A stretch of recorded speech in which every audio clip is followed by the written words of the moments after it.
Hello friends. Hope आप सभी लोग बहुत अच्छे होंगे। इंटरव्यू प्रिपेयर्स की यूट्यूब चैनल में आप सब लोगों का बहुत स्वागत है। आज मैं आपके सामने एक बहुत ही इंपॉर्टेंट टॉपिक लेके आया हूँ। इंटरव्यू प्रिपरेशन की शुरुआत कहाँ से करें।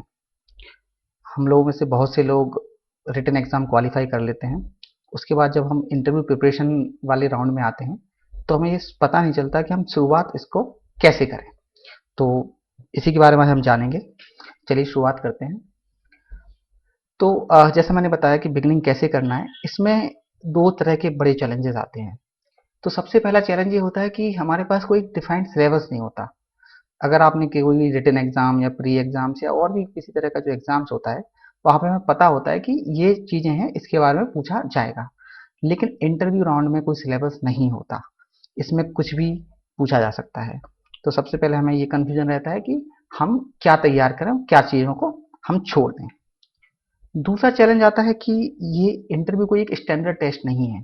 जैसा कि प्रीलिम्स या मेंस में होता है कि एक पेपर होता है जो सभी एस्पिरेंट्स के लिए, सभी कैंडिडेट्स के लिए एक सेम पेपर होता है जिसको लोगों को सॉल्व करना पड़ता है। इंटरव्यू में ऐसा नहीं है।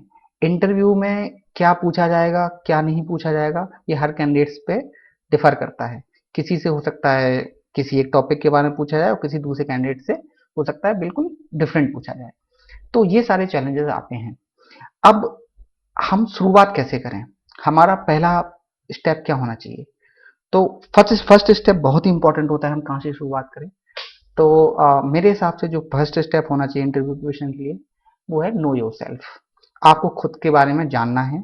अगर आपने ये पहला स्टेप अगर ठीक से कर लिया तो मुझे लगता है आपका इंटरव्यू का प्रिपरेशन लगभग लगभग 90% तक पूरा हो जाएगा।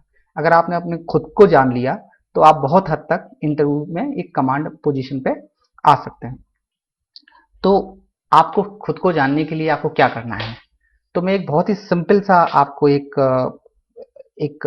सजेशन दे रहा हूं कि आपको अपने प्रोफाइल को 5 पार्ट्स में डिवाइड करना है बेसिकली।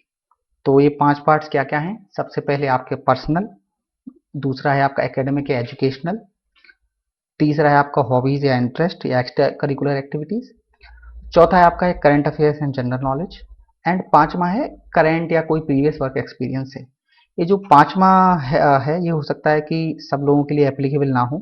बहुत से लोग फ्रेशर्स होते हैं जो इंटरव्यू देते हैं, लेकिन बहुत से लोग ऐसे होते हैं जिन्होंने पहले कोई जॉब कर रखी होती है या ऑलरेडी जॉब में होते हैं और वो आगे के इंटरव्यूज दे रहे होते हैं। तो इन पांचों टॉपिक के बारे में आपको अपने अपने प्रोफाइल को डिवाइड करना है। लेकिन इसके बाद एक क्वेश्चन और आता है कि अगर मैं पर्सनल की बात करूं या किसी भी उसके बारे में बात करूं तो इसमें भी बहुत कुछ हो सकता है। अब पर्सनल को भी मैं कैसे उसको रेस्ट्रिक्टेड करूं या कैसे उसको मैं चैनलाइज करूं। तो इसके लिए आपको ये चीज समझने की बहुत जरूरत है कि जब आप इंटरव्यू रूम में जाते हैं या आप इंटरव्यू में अपियर होने के पहले आपके बारे में इंटरव्यूअर को कुछ पता होता है। अब ये चीजें कहाँ से उसको पता होती हैं, तो उसके पास 3-4 रेफरेंस पॉइंट होते हैं। सबसे पहले उसके पास हो सकता है उसके पास डिटेल एप्लीकेशन फॉर्म होता है। अगर आप यूपीएससी का इंटरव्यू दे रहे हैं या पीसीएस या किसी गवर्नमेंट जॉब का इंटरव्यू दे रहे हैं तो एक एग्जाम फॉर्म भरवाते हैं वो लोग, जिसमें आप अपने बारे में मेंशन करते हो, आपकी पर्सनल डिटेल्स होती हैं, एजुकेशनल डिटेल्स होती हैं, आपकी हॉबीज एंड इंटरेस्ट भी मेंशन होती हैं, और बाकी आपने क्या एक्स्ट्रा करिकुलर एक्टिविटीज में किया ये सारा का सारा मेंशन होता है। जनरली जो प्राइवेट या जो कॉर्पोरेट जॉब्स होती हैं उसमें आप देखोगे कि ऑलरेडी उसके पास एक रिज्यूमे होता है।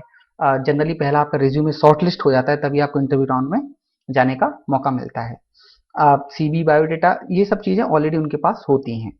और कभी कभी ये होता है कि अगर आप कोई इंटरव्यू दे रहे हैं तो आपके हो सकता है कि रिटन एग्जाम्स के मार्क्स भी इंटरव्यू के पास पहले से हों, या कोई साइकोमेट्रिक टेस्ट आपसे कराया गया हो, कोई असेसमेंट सेंटर्स की रिपोर्ट हो, तो वो ऑलरेडी इंटरव्यूअर के पास होता है। तो basis on these things interviewer को आपके बारे में एक आइडिया लग जाता है कि ये कैंडिडेट क्या है, इसने क्या क्या कर रखा है पास्ट में, और उस आपके बारे में वो एक अनुमान लगाते हैं कि ये किस तरह की पर्सनालिटी होगा। अब जो मैं बात कर रहा था इन 5 चीजों की, ये 5 आपको अपने प्रोफाइल को 5 पार्ट्स में डिवाइड करना है। तो आपको शुरुआत एक्चुअली जो आपने इंटरव्यूअर को दिया है, जो इन्फॉर्मेशन उसके पास है, वहीं से करनी है। तो जो भी आपने इंटरव्यूअर को दिया है, चाहे सीवी हो, चाहे डिटेल एप्लीकेशन फॉर्म हो या कोई एग्जाम फॉर्म हो, उसमें जो जो आपने मेंशन किया है उसका एक एक वर्ड बहुत इंपॉर्टेंट है, और उन्हीं के अराउंड आपको ये 5 चीजों में अपने प्रोफाइल को डिवाइड करना है। This is basically the first step. अगर ये पहला आपने शुरुआत अगर आपको ऐसे करनी है, अगर आप ऐसे करते हैं तो आपको एक आपका जो एफर्ट होगा एक बहुत सिस्टमेटिक तरीके से शुरुआत होगी और आप उसको ठीक से चैनलाइज भी कर पाएंगे।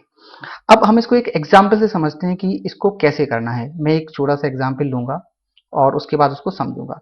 उस एग्जाम्पल के पहले एक छोटा सा एक कॉन्सेप्ट है, डिसीजन मेकिंग ट्री कॉन्सेप्ट है, एक मैथमेटिक्स में स्टैटिस्टिक्स में यूज होता है ये। और अगर इसी को मैं एक क्वेश्चन ट्री के रूप में इसको जानने की कोशिश करूं तो बेसिकली क्या होता है कि आप अगर कोई टर्म या कोई शब्द को आप यूज कर रहे हैं तो उससे क्या क्या पॉसिबल और आगे क्या क्या हो सकता है, क्या क्या उससे रिलेटेड चीजें हो सकती हैं। फॉर एग्जाम्पल यहाँ मैंने किसी कोई एक टर्म की बात की, मान के चलिए मैंने एक स्टेट के बारे में बात की, तो उस स्टेट से रिलेटेड और क्या क्या चीजें वो यहाँ आएंगी और उन चीजों से रिलेटेड क्या क्या चीजें हैं वो फर्दर डिवाइड होंगी।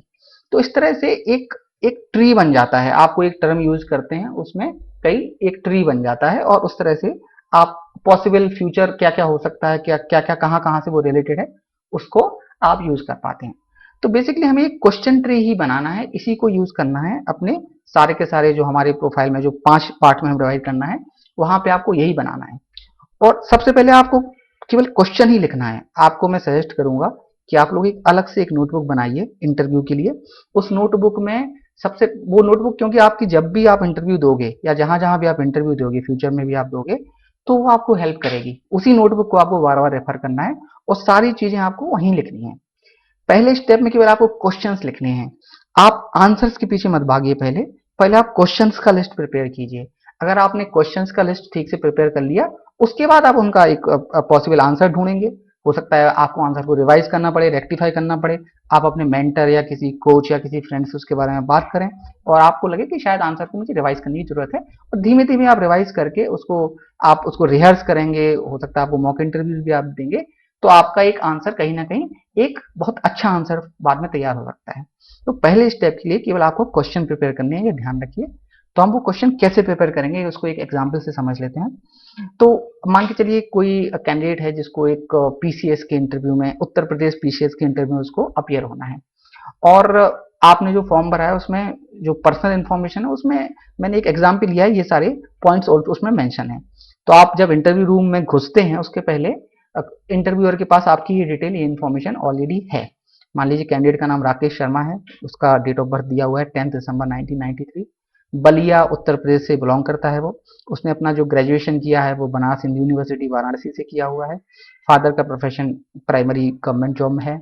और आपका service preference IAS, IFS, IRS या आईपीएस, या अगर आप पीसीएस के लिए दे रहे हैं तो डेप्यूटी कलेक्टर। देन उसके बाद हो सकता है कि आपका प्रेफरेंस शायद कोई राजस्व विभाग में हो, कुछ लोगों का प्रेफरेंस पुलिस सर्विस में भी हो सकता है। तो इस तरह से आपने इन्फॉर्मेशन दी हुई है। अब ये समझेंगे कि इस इन्फॉर्मेशन से आपको अपना क्वेश्चन ट्री कैसे बनाना है। तो आपको कुछ नहीं करना है, सबसे पहले आपको अपना नाम देखना है। अगर आपका नाम राकेश शर्मा है तो राकेश शर्मा सुनते ही आपको ये समझ आना चाहिए कि कोई फेमस पर्सनालिटी या कोई सेलिब्रिटी या कोई इस तरह का मेरा नाम किसी से मिलता जुलता है, या मेरे नाम का मतलब क्या है।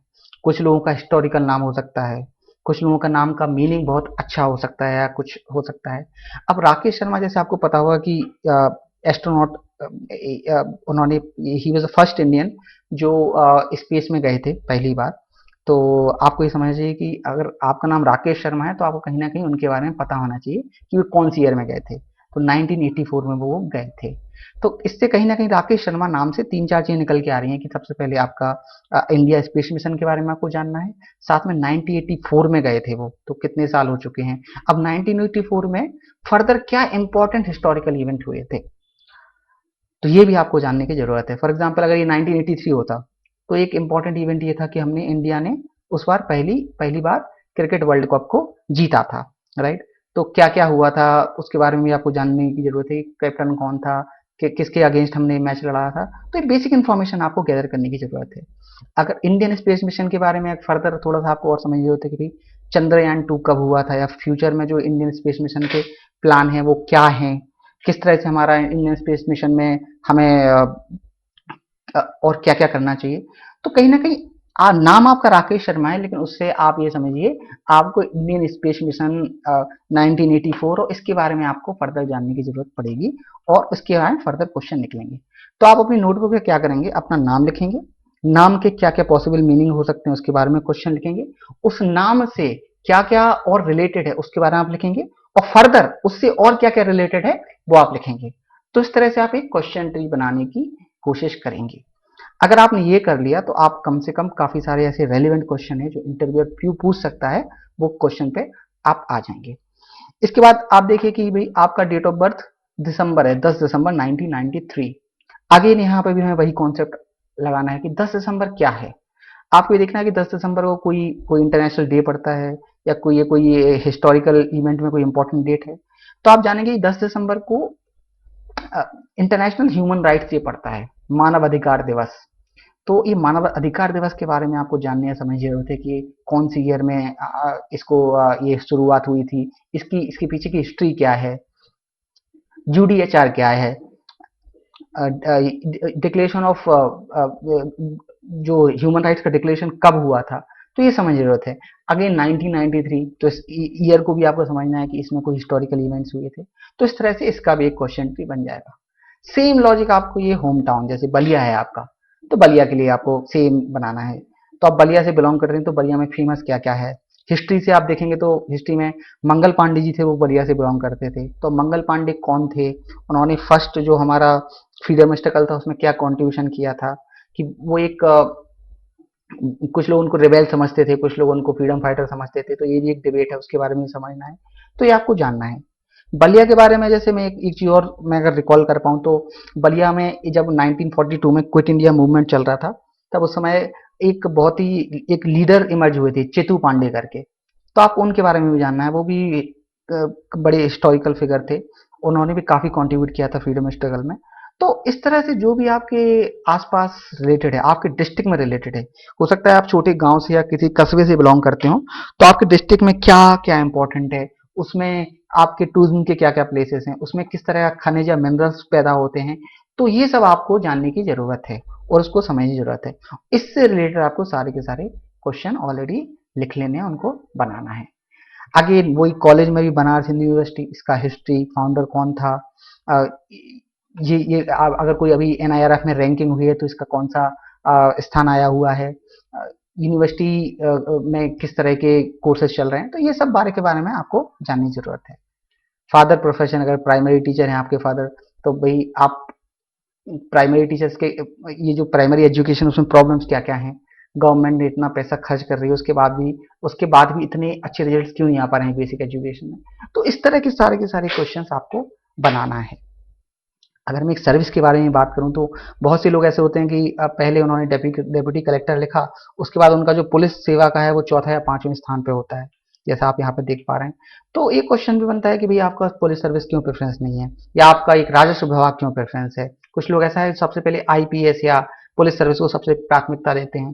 तो क्यों पुलिस सर्विस में जाना चाहते हैं, या आप एडमिनिस्ट्रेटिव सर्विस में आपका प्रेफरेंस क्यों नहीं है। तो ये सारे के सारे क्वेश्चन आपको बनाने हैं। अगर आपने ये सारे क्वेश्चंस बना लिए और पर्सनल से रिलेटेड, तो आपका एक पर्सनल वाला सेक्शन लगभग लगभग कवर हो जाएगा। इसी तरह अगर मैं एक एकेडमिक की बात करूं तो एक छोटा सा यहाँ पे भी मैंने एग्जांपल लिया है कि भाई आपने ग्रेजुएशन में शायद आपने बीएससी किया हो केमिस्ट्री से या किसी और भी सब्जेक्ट से, लेकिन हाँ हो सकता है कि लेकिन आपने जो एग्जाम अगर पीसीएस या आईएएस के एग्जाम में आप अपियर हो रहे हो, बहुत से स्टेट में ऑप्शनल सब्जेक्ट अब नहीं रहा, लेकिन कुछ कुछ स्टेट्स में अभी भी ऑप्शनल सब्जेक्ट है, आपने पॉलिटिकल साइंस से दिया हुआ है। तो भाई ये भी क्वेश्चन बनता है कि आपने क्यों पॉलिटिकल साइंस लिया जब आपने ग्रेजुएशन में केमिस्ट्री पढ़ा। और पॉलिटिकल साइंस से रिलेटेड जो बहुत बेसिक क्वेश्चंस हैं उनके बारे में भी आपको लिखना है, जो बहुत ही फॉर एग्जांपल एक व्हील ऑफ इग्नोरेंस है, इसके बारे में आपको जानने की जरूरत है, ये इंडियन सोसाइटी को कैसे इम्पैक्ट कर रहा है। जॉन मिल्स या जो राउल्स है उसकी थ्योरी क्या है। तो ये सब समझने की आपको जरूरत है। इस तरह से आपको क्वेश्चन बनाने हैं। हो सकता है कि आपने एक बहुत ही छोटी छोटी चीजें होती हैं जब आप मेंशन करते हैं, तो 10th क्लास में ये पूछा जाता है कि आपने कौन कौन से सब्जेक्ट पढ़े। उसमें सारे सब्जेक्ट कॉमन होते हैं, एक हो सकता है एक संस्कृत सब्जेक्ट आपने पढ़ा हो 10th क्लास तक और वो मेंशन हो। तो आपको उसको भी गौर करने की जरूरत है कि इस छोटा सा बड़ा संस्कृत जो लिखा हुआ है, शायद इंटरव्यूअर इसको भी देख सकता है और इससे रिलेटेड भी क्वेश्चन पूछ सकता है। जनरली बहुत से इंटरव्यूज में ये पूछा जाता है, अगर आपका कोई संस्कृत का एक्सपोजर है, कि संस्कृत क्यों ग्रो नहीं कर रही है कंट्री में, संस्कृत स्पीकिंग लोग क्यों कम हो रहे हैं, अगर संस्कृत भाषा को प्रमोट करना है तो हम कैसे करें। तो इस तरह के सारे आप क्वेश्चन बना सकते हैं। तो इस तरह से आप एकेडमिक से रिलेटेड क्वेश्चन सारे आप बना सकते हैं। अब आ जाते हैं हॉबीज एंड इंटरेस्ट पे। अगेन यहाँ पे भी वही चीज़ है कि अगर हॉबीज कई तरह की हो सकती हैं। मैंने यहाँ पे जस्ट एक एग्जाम्पल के लिए एक हॉबी ली है कि भाई क्लासिकल म्यूजिक सुनना आपको पसंद है। ये हो सकता है बहुत ही कम लोगों की हॉबी हो, लेकिन मुझे इंटरेस्टिंग लगी तो मैंने इसको लिया। आप लोगों की हॉबी कुकिंग हो सकती है, स्पोर्ट्स हो सकता है, कुछ भी हो सकता है। तो उसमें भी अगेन आपको क्वेश्चन भी कैसे बनाने हैं। तो आपको वही आपको एक हॉबी लिखनी है उसमें। जैसे अगर मैं क्लासिकल म्यूजिक की बात करूं, तो क्लासिकल म्यूजिक किस किस तरीके के हैं, हिंदुस्तानी म्यूजिक है, कार्नेटिक म्यूजिक है, इन सब के बारे में आपको जानने की जरूरत है। कार्नेटिक म्यूजिक की शुरुआत किसने की, पहले हिंदुस्तानी म्यूजिक आया, कार्नेटिक म्यूजिक आया। पुरंदर दास कौन थे जिन्होंने बेसिकली कार्नेटिक म्यूजिक की शुरुआत की थी। कार्नेटिक म्यूजिक में एक बहुत फेमस ट्रिनिटी है, वो कौन है। इसमें त्यागराज आते हैं, आपके श्यामा शास्त्री आते हैं, मुथुस्वामी दीक्षितर आते हैं। तो इन लोगों के बारे में आपको जानने की जरूरत है। आपका फेवरेट सिंगर कौन है, किन किन किन लोगों को क्लासिकल म्यूजिक में भारत रत्न मिला है, एम एस सुब्बा लक्ष्मी को कौन सी ईयर में भारत रत्न मिला था, भीम सिंह जोशी जी को कब मिला था। तो ये सारी चीजें हैं, आपको कहीं ना कहीं अपने क्वेश्चन में नोट डाउन करनी है। कोई भी आपकी हॉबी हो, उससे रिलेटेड जो भी फेमस पर्सनालिटीज हैं, उसमें करंट में क्या हो रहा है, या उसमें क्या क्या हो चुका है, उसका बेस क्या है, इसके बारे में आपको क्वेश्चन बनाने की जरूरत है। इसके अलावा ये बहुत स्टैंडर्ड क्वेश्चंस भी होते हैं। जैसे आप देख रहे हो कि भाई ये हॉबी आपको कैसे हेल्प करेगी आपकी जॉब में, या कोई भी आप जो काम कर रहे हैं, या आपने इस हॉबी को कैसे डेवलप किया। तो इस तरह के क्वेश्चंस भी आपको लिखने की या बनाने की जरूरत है। अब इसके बाद आ जाता है एक बहुत ही इंपॉर्टेंट पॉइंट, जो है current affair and general knowledge. Current affair और जनरल नॉलेज बहुत ही वास्ट है। जनरली जो भी लोग तैयारी कर रहे होते हैं, खासकर गवर्नमेंट जॉब्स की, उनको इसके बारे में ऑलरेडी पता होता है, क्योंकि वो रेगुलर टच में इसके होते हैं और पढ़ते रहते हैं। तो आपको उसी पे बिल्ड करना है। जो आपका जो नॉलेज है वो तो आपका है, अच्छा है, बहुत अच्छी बात है, लेकिन आपको उसी नॉलेज पे आपको बिल्ड करना है। तो इसमें आपको दो चीजें समझने की जरूरत है। सबसे पहले आपको सोर्सेज। सोर्सेज सबके अपने अपने हो सकते हैं, अलग अलग हो सकते हैं। आपके जो सोर्सेज हैं आपको अच्छे लगते हैं, आप तो उस पर स्टिक कीजिए।